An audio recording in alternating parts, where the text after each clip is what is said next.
Pemirsa, wujud syukur atas hasil panen yang baik kepada Sang Pencipta. Masyarakat Kampung Mata Besi di Kabupaten Belu setiap tahun melaksanakan ritual adat Rai Foho. Dalam ritual ini juga masyarakat turut memohon berkat dan rahmat Sang Pencipta dalam menjalani kehidupan sehari-hari.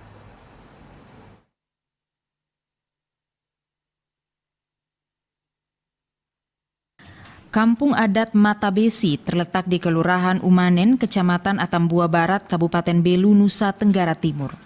12 suku mendiami kampung ini. Setiap suku memiliki rumah adat atau uma kakaluk masing-masing.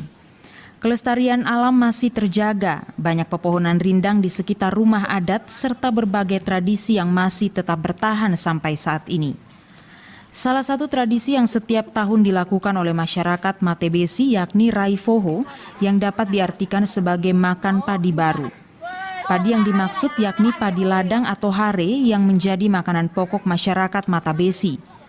Sebelum padi baru ini dimakan, masyarakat terlebih dahulu mempersembahkannya kepada leluhur sebagai ungkapan rasa syukur dan terima kasih kepada leluhur atas hasil panen yang baik.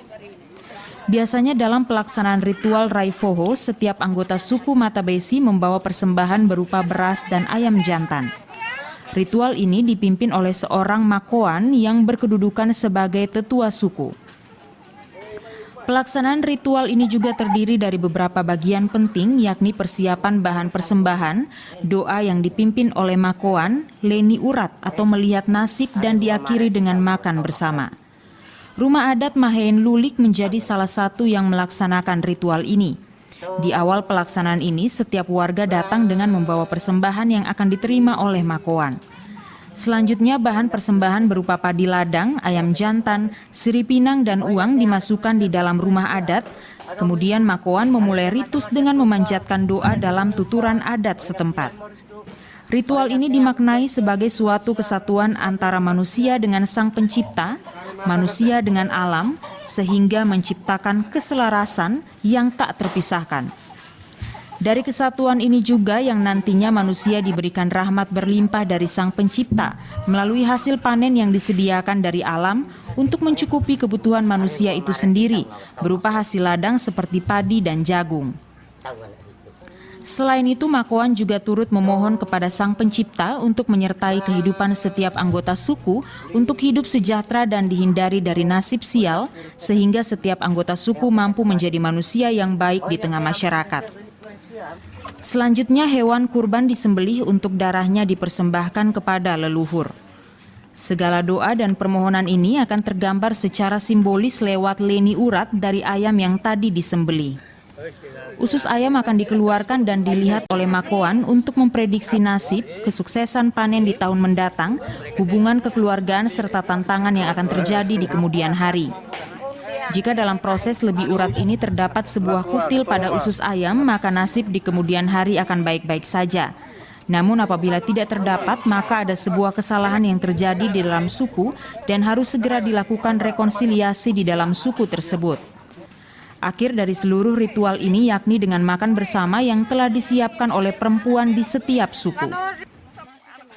Ketika ada acara ini, yang Rai Foho ini adalah di mana semua anak cucu suku Mata Besi itu berkumpul hari ini. Sehingga di sini mungkin untuk saling mengenalnya akan terjadi saat ini. Karena kan anak cucu ini karena soal kawin-mawin tadi, dia sudah menyebar di mana-mana, akhirnya bisa-bisa tidak baku kenal. Sehingga pada saat hari ini, ritual adat yang Rai Foho ini, semua anak cucu berkumpul dan hanya kita bisa sambil untuk mengenal di sini, sambil mengenal di sini. Ini sebenarnya adalah pohon hare atau Rai Foho hare. Ini merupakan ritual tahunan untuk orang Mata Besi. Kalau dalam satu tahun itu ada beberapa ritual yang dibuat secara teratur. Salah satunya adalah ritual Rai Foho hare. Tujuan daripada kegiatan tahunan ini sebenarnya selain fungsi ritual, tetapi juga merupakan satu kesempatan untuk anak cucu di Mata Besi ini bisa berkumpul dan bisa saling mengenal, bisa mengungkapkan syukurnya, bukan hanya dengan padi, ladang, tetapi juga dengan hasil-hasil usaha yang mereka peroleh selama ini. Maka di dalam perayaan ini sendiri atau dalam ritual pohon hari ini sendiri, kita bisa temukan, bisa lihat, bisa saksikan bahwa anak cucu itu datang membawa hewan kurban atau binatang kurban masing-masing. Itu biasanya adalah ayam jantan. Bagi masyarakat Mata Besi sendiri, momen Raifoho menjadi salah satu ungkapan rasa syukur kepada leluhur atas hasil panen. Selain itu bisa menjadi salah satu momen di mana seluruh keluarga berkumpul untuk dipertemukan kembali untuk mempererat tali persaudaraan antar sesama keluarga. Dari Kabupaten Belu, Andri Witak, TVRI NTT.